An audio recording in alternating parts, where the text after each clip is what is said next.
Hi, you're watching the introduction to a series of training videos that I've created to help you learn the basics of Notion's databases. My name is Sanja Veletanlic, and I'm the Notion's solutions partner and a certified consultant. And over the past weeks and months, I've met with so many people who are trying to build out their Notion workspaces. They're trying to use templates for marketing, for sales, HR, everything actually.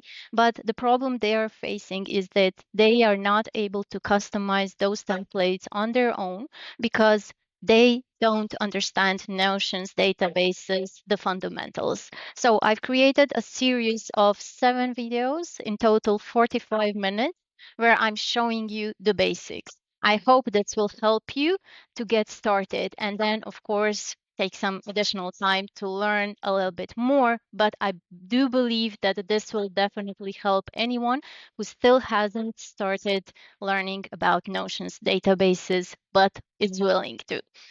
Please know that this is not a training that will teach you everything. These are just the basics. And of course, some things can be done in different ways. But if you manage to actually build your Notions databases from scratch, like I'm showing you in these videos, I do believe that you will be set for a very good start. So I hope this helps you, and do let me know, what do you think about these videos? Thank you and happy building.